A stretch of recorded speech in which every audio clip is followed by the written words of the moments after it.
Le damos la bienvenida al asambleísta Alfredo Serrano. Asambleísta, ¿qué tal? Un buen día. Buenos días, gracias por la invitación, un saludo cordial a toda la provincia de Manabí, a quienes nos están viendo, a quienes nos están escuchando y a quienes están navegando en las redes sociales. Asambleísta, bueno, para dar inicio a este diálogo, el presidente de la República, Daniel Noboa, ha convocado a una asamblea constituyente. Por ahí se van configurando los primeros pasos. El día de hoy ya emitió en la madrugada el presidente las subsanaciones que le solicitó la Corte Constitucional, pero consultarle, ¿es necesaria una constituyente en el país, una nueva constitución? Primero, nosotros reconocemos el derecho legítimo constitucional del presidente de la República a consultarle al pueblo ecuatoriano, en este caso a convocar a una asamblea constituyente. Segundo, siempre enmarcado dentro de la ley. Qué bueno que el presidente de la República cambió su norte porque quería irse al braveo a una constituyente sin pasar por el control de la Corte Constitucional como lo manda la propia Constitución y las leyes respectivas. Qué bueno por el país que el presidente haya enmendado. 3, haciéndome eco de su pregunta.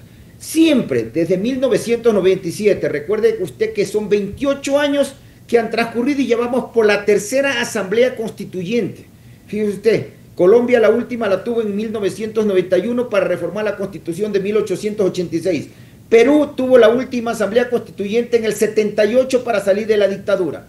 Nosotros ya vamos solamente en los últimos 28 años vamos a la tercera constituyente. Ahora entenderán por qué muchos ecuatorianos, Ecuador sigue en la situación que está respecto a Colombia y a Perú.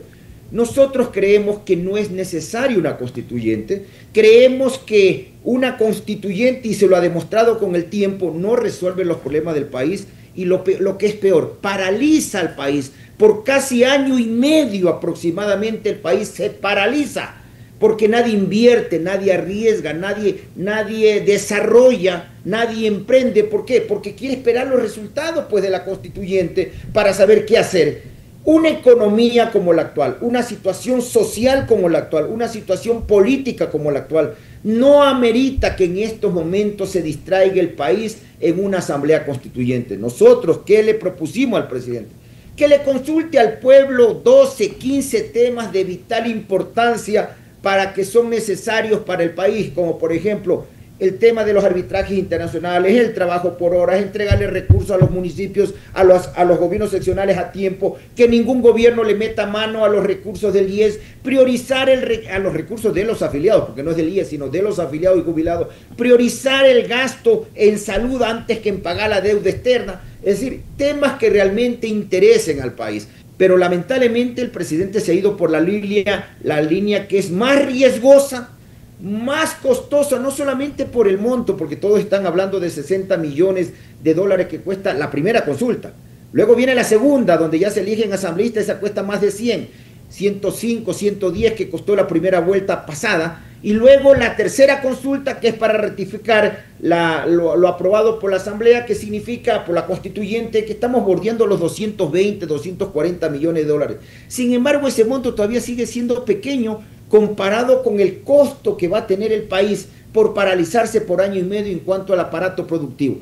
Por eso es que no creemos en las constituyentes y por eso es que en el 2008 votamos en contra y Rafael Correa nos destituyó del cargo y luego nos siguió hasta juicio penal. Entonces, hoy, con esa experiencia que hemos tenido, creemos que no es, pero ya ni modo, el presidente tiene ese derecho y si finalmente se concreta, como al parecer se va a concretar la convocatoria de Asamblea Constituyente, ahí estaremos nosotros participando en ese proceso constituyente. ¿Qué problemas actuales no pueden resolverse con reformas parciales?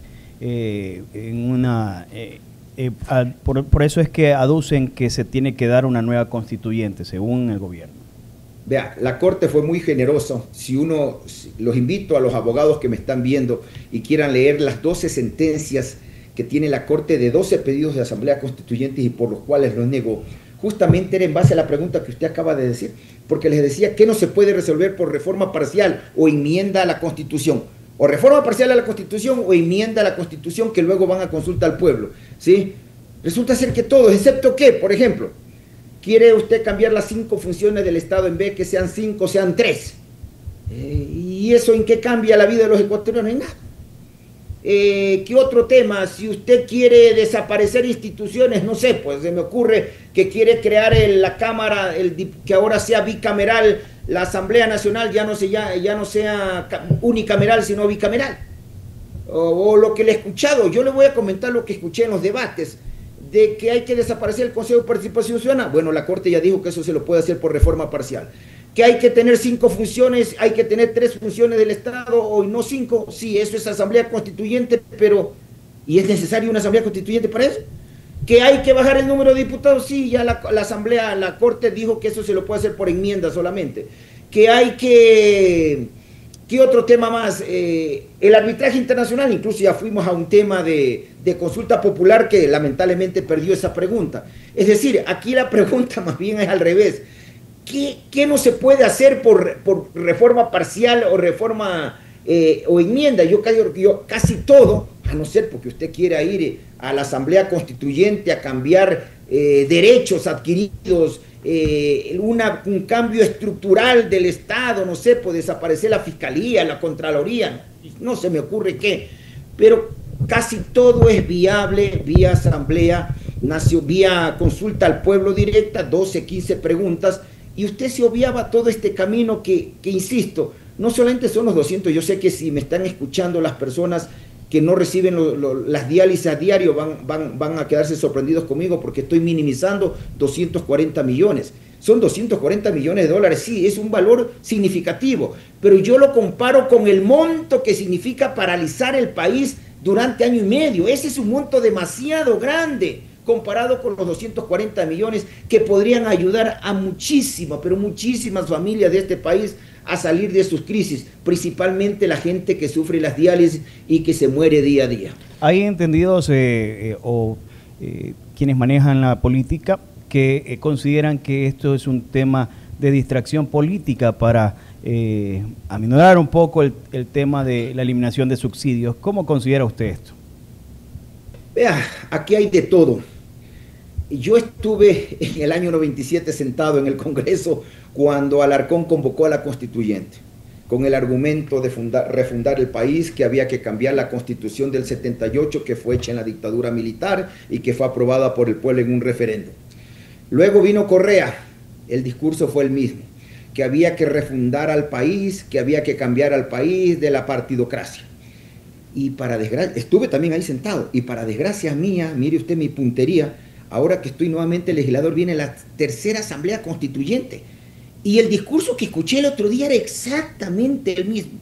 Vamos a fundar el país. Habían asambleístas de ADN, me daba una ternura porque hablaban de que este es un proceso histórico. O sea, vamos por la 21ª constitución y para ellos es histórico que vamos a cambiar la constitución. Imagínense el grado de desconocimiento, ¿no es cierto? Vamos a tener la constitución número 21 ya y para ellos era un proceso histórico el que se iba a dar. Y vinieron con los argumentos que sí, que no puede ser que tengamos 5 funciones del Estado si no tengamos 3, que no es posible que tengamos un Consejo de Participación Ciudadana, que hay que, sí, pero para todo eso se lo puede hacer por reformas, no se lo puede hacer por enmiendas. De manera que luego de escuchar usted en 3 procesos, en apenas 28 años, 3 constituyentes, con los mismos argumentos, yo he llegado a una clara conclusión de que lo que quiso Correa fue tomarse el poder, hacer una constitución a la medida, y es exactamente lo mismo que pretende el actual presidente. Y luego vendrá otro presidente que va a apuntar a lo mismo, porque para eso tiene el respaldo de ciudadanos en algunos casos, de medios de comunicación en otros casos, para seguir refundando el país. Constituciones para el interés político del momento. Exactamente. Y la pregunta, ¿se ha resuelto el problema de inseguridad? Más bien va en aumento, y ustedes que viven en Manabí lo saben. Se ha resuelto el problema de salud, vivimos la crisis histórica más grande en materia de salud. Se ha resuelto el problema de seguridad social, al paso que vamos en los próximos 5 años ya no va a haber plata para pagarle a las pensiones jubilares porque el Estado, el gobierno se le ha cogido los recursos del BIES y del IES. No existe inversión extranjera, el empleo cada día es más pequeño. Entonces, no debimos haber aprendido ya que de 21 constituciones, que el problema no está en cambiarla, en hacer nuevas constituciones, ya tenemos 21. ¿Qué les hace pensar que la 21 va a ser buena? Perdón, ya tenemos 20. ¿Qué les hace pensar que luego en apenas 28 años, 3 constituyentes y ahora sí vamos a salir de la crisis? No va a ser. O sea, no necesitamos ser científicos ni pronosticar en el tiempo lo que ya sabemos que va a pasar. No va a cambiar la situación del país.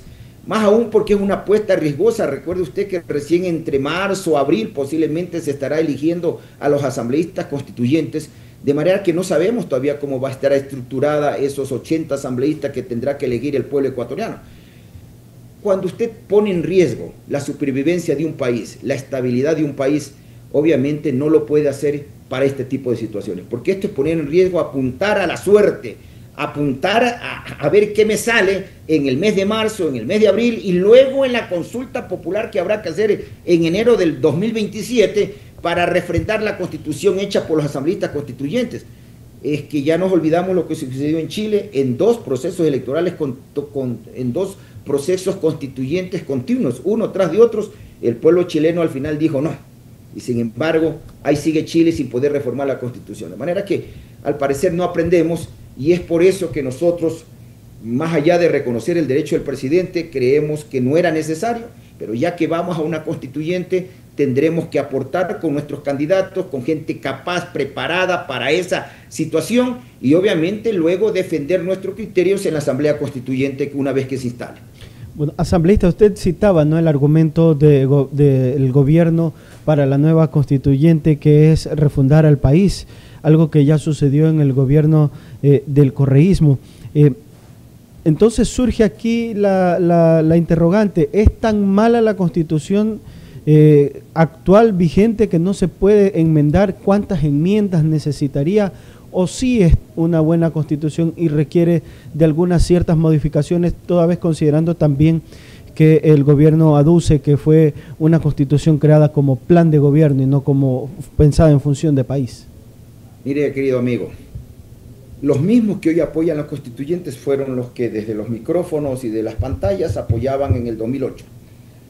Nosotros tuvimos la misma posición de ahora, pero hay algo más. Ya en el 2008, la constituyente se aprobó en el 2007, ya en el 2008 la Constitución, el único partido que se inscribió ante el Tribunal Supremo Electoral en ese tiempo para oponerse a la Constitución de Montecristi fue el Partido Social Cristiano. Hicimos campaña política contra la Constitución de Montecristi y la única ciudad donde ganamos fue Guayaquil. De manera de que nosotros sí somos coherentes, pues, obviamente. Nosotros sí ya dijimos en su momento que esa Constitución no era el camino para el país, y por eso nos opusimos, porque no había que ser inteligente para saber qué iba a producir esa constituyente de Montecristi. No necesita ser inteligente ni ser la Guga Yala, que en paz descanse, para adivinar qué iba a pasar. De manera de que en esa constitución hay temas buenos, pero también hay temas malos. Ahí se crearon algunos temas que deben ser cambiados, pero ¿vía qué? No vía el mismo mecanismo, sino vía reformas, que un presidente llegue inmediatamente, convoca al pueblo a 12, 15 temas. Nosotros hablamos de 12 temas, pueden ser 15 preguntas, donde podemos cambiar los temas que realmente impactan negativamente a la economía. Por ejemplo, el que no pueda tener usted arbitrajes internacionales y por eso no llega la inversión extranjera al país, y solamente llega a Perú, llega a Colombia y no llega a Ecuador, pese a que estamos dolarizados. Es decir, el tema necesariamente no tiene que ser una constituyente. Esa constitución de Montecristi, obviamente que tiene defectos y muchos, y hay que corregirlos. Muchos se los han ido corrigiendo. La desaparición del Consejo de la Judicatura, del Consejo de Participación Ciudadana, son fundamentales para el país. Y eso se lo puede hacer, ¿qué? Vía reforma, pues, a la Constitución, no una asamblea constituyente, que ya le explico por qué. Ya le expliqué hace un momento que no solamente es el riesgo, sino la incertidumbre que nos genera en este momento. Asambleísta, en Estados Unidos desde 1795 ha implementado 27 enmiendas y Ecuador ya va por la 21ª constitución, y pues hay unas que se dieron en momentos de argumentos de refundar el país, y otros consideran que se acomodaron a proyectos políticos. ¿Qué se puede hacer como sociedad, como actores políticos, como autoridades, para que esta también no sea una más, así, pensada en un proyecto político? Difícil contestar a esa pregunta. Cada partido tendrá que aportar con sus ideas en la constituyente, pero tenemos ideas discrepantes, ¿no es cierto? Nosotros creemos, por ejemplo, que se puede delegar a la empresa privada muchas de las actividades del Estado ecuatoriano. Los partidos de izquierda creen lo contrario. Es decir, por eso es que en Estados Unidos, cuando usted mencionó, usted habló de enmiendas, ¿sí? Jamás se le ocurrió a Estados Unidos hacer una nueva constitución. La constitución de Estados Unidos es la de 1786, creo que es, no recuerdo la fecha exacta. Esa es la misma que viene funcionando hasta ahora, que ha sufrido enmiendas a lo largo de estos 200 años, otra cosa. Pero nosotros hemos refundado ya el país con nuevas constituciones. Bueno, o sea, vamos por la 21ª nueva constitución, no cambios, ¿no? Si sumáramos las reformas que se ha hecho a la Constitución en esto desde 1830 para acá, en casi en los 200 años, sin duda alguna pasaremos las 100 o más entre nuevas constituciones y reformas. De manera que hoy lo lógico sería ir con una agenda a la Asamblea Constituyente, una agenda de qué son los cambios que se debe hacer a la Constitución para no encontrarnos con sorpresas. Pero eso también va a depender de qué decide el pueblo en las urnas el rato de elegir a los constituyentes. Yo creo que el gobierno, siendo el auspiciante de esta constituyente, siendo el promotor de esta constituyente, debería ya exponerle al país la agenda. ¿Cuáles son específicamente los cambios que va a hacer en la Constitución? ¿Sí? Ya la convocatoria está hecha. Ya esto va a fluir. ¿Usted cree que sí se va a dar? Sí, ya, yo creo que se va a dar, eso sí, ya no hay marcha atrás en este tema. La Corte Constitucional, luego de la amenaza que le hizo la embajadora ante la OEA de meterlos presos, porque es lo que prácticamente dijo, sorpresivamente la Corte comenzó a fluir en sus argumentos, en sus procedimientos. Por lo tanto, pues obviamente debo entender que así va a continuar, de manera que la Asamblea ya a estas alturas es imposible que no vaya.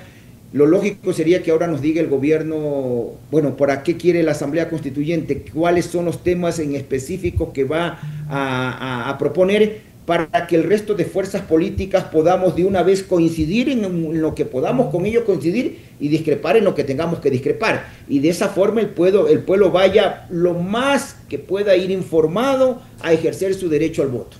¿Y usted cree que esa tendencia se va a dar de la información del pueblo, o más bien actuarán dependiendo de la aceptación partidista que puede existir en este momento por el actual gobierno? Vea, eso va a cambiar sin duda, ya está cambiando. Obviamente el pueblo en su momento eligió entre el correísmo y el anticorreísmo, que se llama ahora novoísmo. Entonces, esa tendencia obviamente tuvo ese efecto para esa elección pasada, y son ingenuos en el gobierno si creen que ese proceso se va a volver a repetir. En eso están totalmente equivocados, ¿sí? El pueblo no votó para que le suban el IVA, el pueblo no votó para que se aumente la inseguridad, el pueblo no votó para que no haya atención en los hospitales, el pueblo no votó para que lo que va a suceder el día viernes le van a meter la mano al BIES en este caso, para que se endeude para prestarle plata al gobierno. Es decir, el pueblo no votó por eso. Entonces, de manera que el pueblo también ajusta cuentas luego en las urnas cuando los políticos nos equivocamos.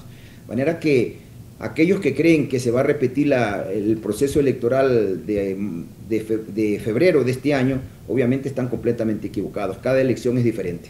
Ya que todo se está configurando para que aquello pase, para que exista una nueva Asamblea Constituyente y se elabore una nueva Constitución, ¿es posible que las agrupaciones políticas, sin mirar sus ideologías, se sienten a dialogar para elaborar una Constitución realmente justa y necesaria, o sea, hacerla justa y necesaria para el pueblo ecuatoriano y pensando en el futuro? Y también el Partido Social Cristiano está dispuesto a sentarse con cualquier o entre todos los movimientos que lleguen a la Constituyente para elaborar una Carta Magna acorde a la actualidad ecuatoriana y también pues conforme a lo que quiere el pueblo. Sí, estamos dispuestos, sin duda alguna. Vea, nosotros partimos de un hecho fáctico para nosotros que es fundamental, básico. más que fáctico, básico. Nosotros no nos importa con quién nos reunamos, sino para qué nos reunimos. Eso a diferencia de quienes piensan lo contrario a nosotros. Por eso es que nosotros no nos calificamos ni oposición ni gobiernistas. Las iniciativas positivas hay que respaldarlas, vengan de donde vengan. Ese es nuestro lema, ese ha sido nuestro lema. Aunque eso significó que en algún momento nos califiquen de correístas cuando coincidimos con los correístas, o nos califican ahora de gobiernistas cuando coincidimos con los gobiernistas. No, el tema es lo que le conviene al país. En el Partido Social Cristiano siempre van a ver la predisposición al diálogo, a encontrar un mecanismo para salir de esta crisis al país. El problema son los otros, esos que tienen esa mentalidad, con estos sí, con estos no. Nosotros a nadie vetamos. El que es elegido por el pueblo significa que tiene todo nuestro respaldo, y ese representa al pueblo, y por lo tanto tenemos que reunirnos con ellos que representan al pueblo, porque vivimos en una democracia representativa. De manera que en el Partido Social Cristiano siempre van a encontrar esa posición de sentarnos todos los quienes pudieran sentarse para lograr encontrar los acuerdos, para lograr sacar una asamblea, una constitución que no perjudique al pueblo ecuatoriano. Entre los legisladores de gobierno y el gobierno y las demás fuerzas políticas, ¿hay una pared o hay una puerta? ¿Cómo ve usted desde ellos hacia ustedes? No, se quedó pausado, parece problemas con la conexión. 10:56 minutos. Estamos en el diálogo con el asambleísta Alfredo Serrano. Tenemos en este momento un problema técnico, pero ya estamos solucionando. Estábamos hablando, ya está, ¿no? Estamos hablando, como les indicábamos, con el asambleísta Alfredo Serrano sobre el tema de la constituyente, y siguiendo el diálogo y la pregunta, complementando, ustedes ven las distintas tiendas políticas con el gobierno, ¿ven una puerta o ven una pared? Desde allá hacia acá. Hemos visto una pared. Hasta ahora hemos visto una pared, hemos visto un derroche de prepotencia, de arrogancia, ¿sí? De no querer bajarse de la nube rosada en la cual todavía viven. Yo espero que eso cambie por el bien del país. Yo espero que eso cambie por el bien de la nueva constituyente que se quiere llevar adelante, para lograr que sea una constituyente histórica, como dice el gobierno, como dicen todos los que han llamado a constituyentes, ¿sí? Se logra definitivamente los consensos antes, acordar antes. Lo lógico es que se acuerde incluso antes de la campaña política, pero si no se hace eso, obviamente volveremos a tener la 21ª constitución, y que sin duda alguna en la campaña siguiente usted va a ver los ofrecimientos de nuevamente hacer cambios y de nuevamente refundar el país. Yo he escuchado ya en 3 ocasiones discursos de refundar el país. 1997, 10 años después en el año 2007, y ahora 18 años después en el 2025. O sea, yo he estado sentado ahí, por eso es que me conozco de memoria los recursos de refundación del Estado. De manera que ojalá sea el último, por el bien del país. Yo ruego a Dios que ojalá sea el último. No creo, lamentablemente, pese a con creer en Dios, también creo en que existe mucha arrogancia, mucha prepotencia en determinados políticos, que obviamente priorizará a hacer una constitución a su ajuste, a su medida, y no pensar en una constitución a largo plazo, porque solamente piensan en el momento. Vea, lo hicieron con el método de asignación de escaños, el método de Hunt, donde las minorías no van a tener mayor representación en esta asamblea constituyente. ¿Cómo puede representar al pueblo una asamblea constituyente en donde no van a estar representadas las minorías? Desde allí comenzamos con problemas. Asambleísta, precisamente eso le iba a consultar. ¿Por qué usted cree que existe este cambio? Porque tanto se habló o se criticó al método de Hunt, en la asamblea pasada se utilizó Webster, y ahora nuevamente a de Hunt. ¿Qué ha pasado allí? ¿Qué cree usted que ha pasado?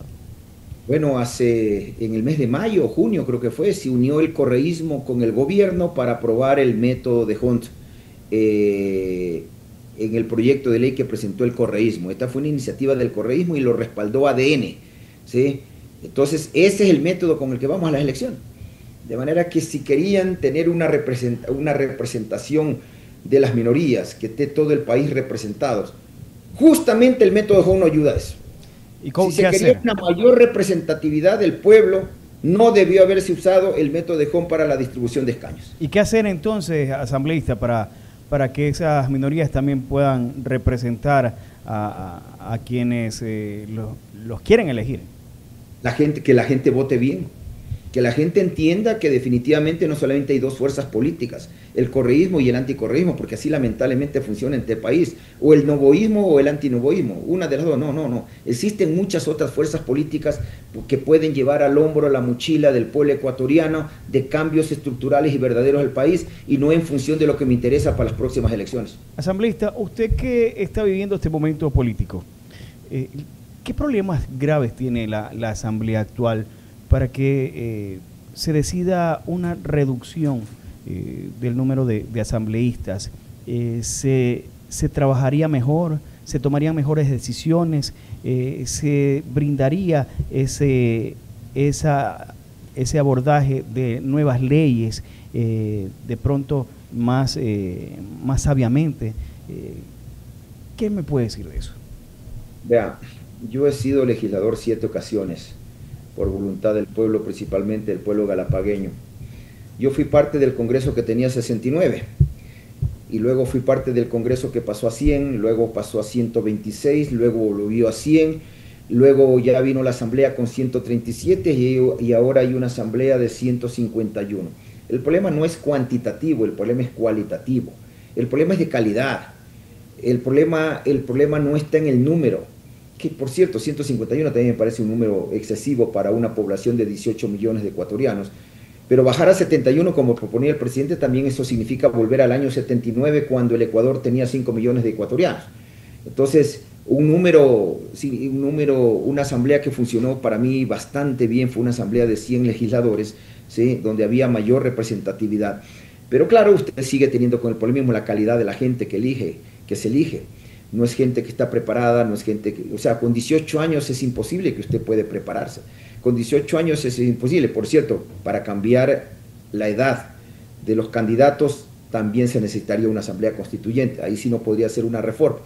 Pero obviamente sí puede haber un compromiso de los partidos políticos de no poner gente de 18 años de edad.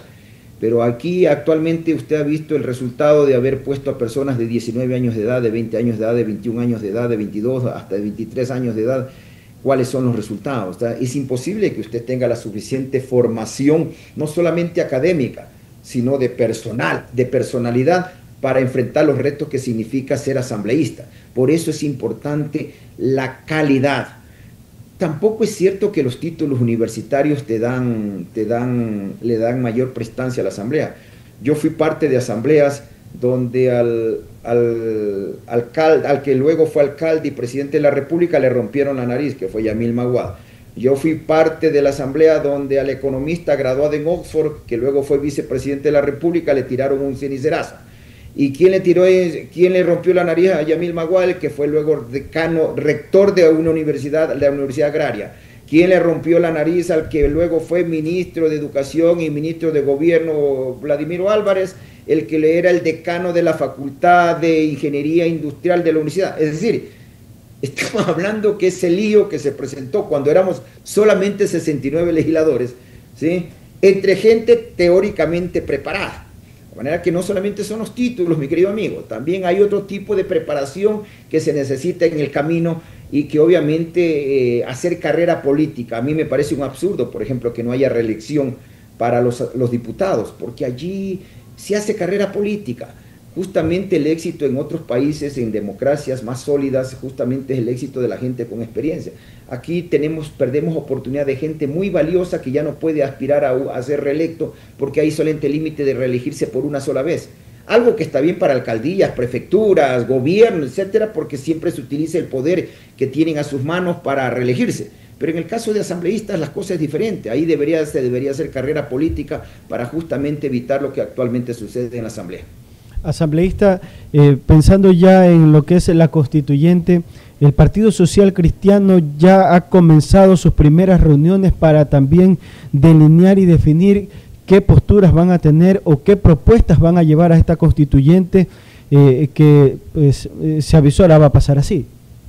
No, todavía no, esto recién fue el fin de semana, hoy día estamos martes, de manera que miércoles es imposible todavía poder tener una definición. Nos vamos a reunir en el transcurso de la próxima semana para debatir muchos temas que tenemos que convocar nuevamente a los directivos del partido. Hemos venido trabajando nosotros en el proceso de reestructuración, de reingeniería que estamos haciendo al partido, que todavía no lo terminábamos, que justamente íbamos a convocar en el mes de noviembre ya toda la militancia del partido para aprobar lo que hemos venido trabajando en la directiva del partido, el proceso de reingeniería, de reestructuración, es decir, poniendo el vehículo al máximo, 0 kilómetros, para iniciar el proceso eleccionario del 2027.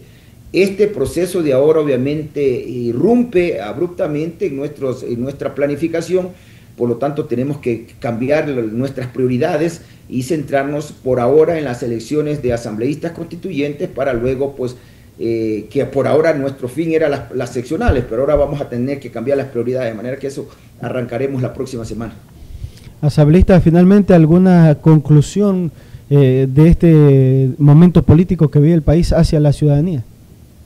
Decirle al pueblo ecuatoriano que obviamente nosotros creemos en la democracia, creemos que democracia se fortalece con más democracia, pero que también democracia significa el respeto absoluto a la Constitución, a la ley. Creemos en el derecho a la protesta porque está consagrado en la Constitución, pero esa protesta debe ser hecha dentro del marco de la Constitución y la ley.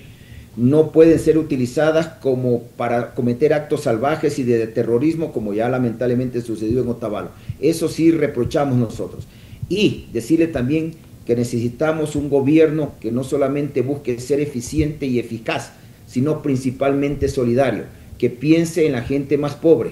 Este gobierno es el que más le ha metido la mano a los pobres de este país, con el incremento del IVA, y ahora que quiere meterle la mano con la falta de salud, con la falta de educación, pero principalmente con la falta de pago a los proveedores de salud, donde la gente se está muriendo en las dializadoras, y que ahora, no contento con eso, quiere meterle la mano a los recursos de los afiliados al IES y al BIES con la reforma a la ley que se quiere aprobar el día viernes. Hay que priorizar, insisto, el derecho de la gente, hay que priorizar a la gente y luego priorizar a los tenedores de deuda, que lamentablemente en este país al revés. Primero se paga a los tenedores de deuda y luego se paga a las clínicas dializadoras donde la gente se está muriendo. Asambleísta, usted ya para despedir esta interesante entrevista, usted prácticamente nos dijo que a su criterio la Asamblea Constituyente se dará. ¿Lo veremos por ahí también participando activamente por este nuevo cambio? Bueno, mi aspiración personal es quedarme de asambleísta, continuar en ese cargo, para eso me eligió el pueblo, pero siempre una persona como yo, que pertenece a una organización política y que por lo tanto se debe a esa organización política, tengo que estar supeditado a lo que diga mi partido. Personalmente quisiera continuar como asambleísta nacional. Perfecto. Le agradecemos mucho por su amable presencia, seguramente nos ha despejado mucha duda y también a nuestra audiencia.